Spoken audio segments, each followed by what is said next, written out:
Hey guys, welcome to the Liberal Hive Mind, a channel solely focused on exposing the abundant hypocrisy of the left. Oh man, there's really nobody more petty in the world of politics than Alexandria OcasioCortez. Anytime anyone criticizes her or does something that she dislikes, that individual seems to live rent-free in her mind. AOC is doing exactly what she usually does, posting TikTok videos, being a TikTok influencer above, being an actual competent and productive politician, taking some sort of a victory lap around this Tucker Carlson situation, but really doing what she normally does, exposing her hypocrisy and making herself look like a complete, utter fool. Let me show you guys exactly what I mean by that. Let's have a conversation. We got some stuff to get into, so let's roll the tape. Alright folks, so AOC posted this video, and before I play it, I just want to say one thing. Who exactly is AOC trying to convince here? Is she trying to convince me, or is she trying to convince herself? I haven't quite figured it out. You'll see exactly what I mean.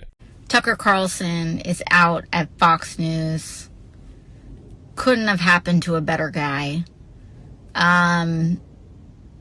What I will say, though, is while I'm very glad that the person that was arguably responsible for some of the largest, driving some of the most amounts of death threats and violent threats, not just to my office, but to plenty of people across the country.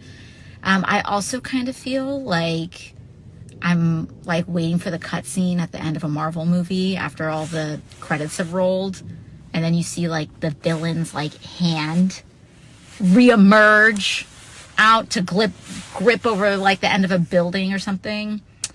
But deplatforming works, and it is important. And there you go.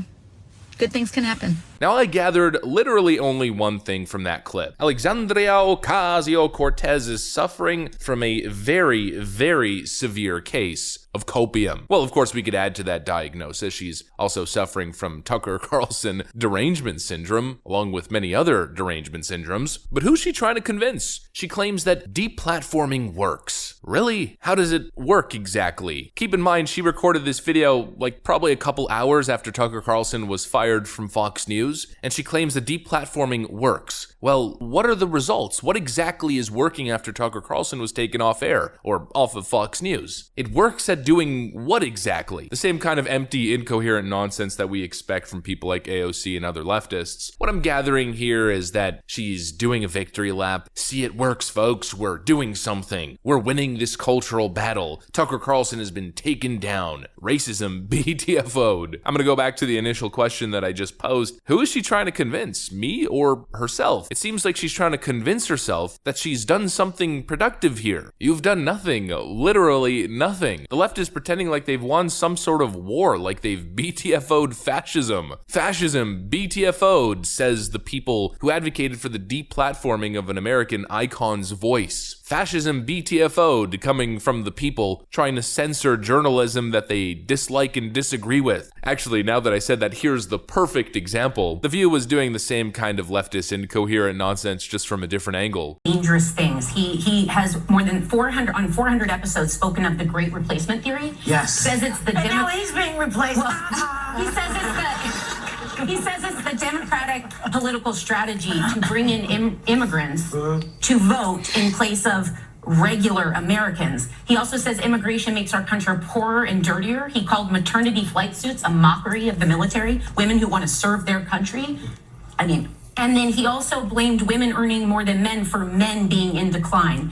So this is my thing. Either he believes all that he says, and he has a very dark and ugly heart. It's not a difference of philosophy, it's a difference of humanity I have with him. Or he's pretending to be this person at the expense of character and integrity, which also makes him have a dark heart. So today I feel better knowing those watchers are not sitting there glued to whatever he has to say.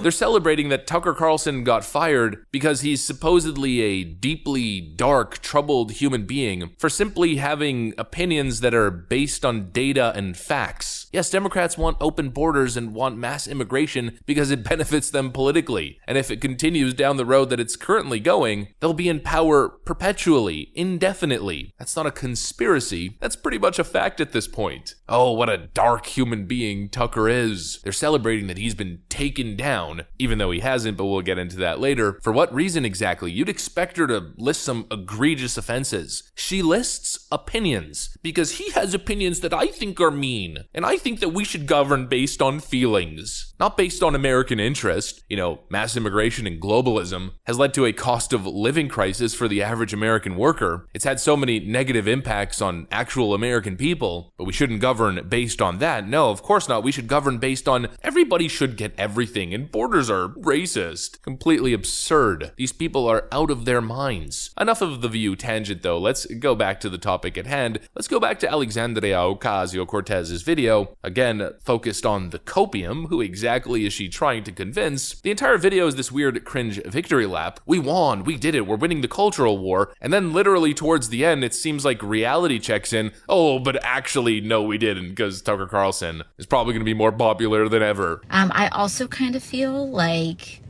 I'm like waiting for the cutscene at the end of a Marvel movie after all the credits have rolled, and then you see like the villain's like hand reemerge out to grip over like the end of a building or something.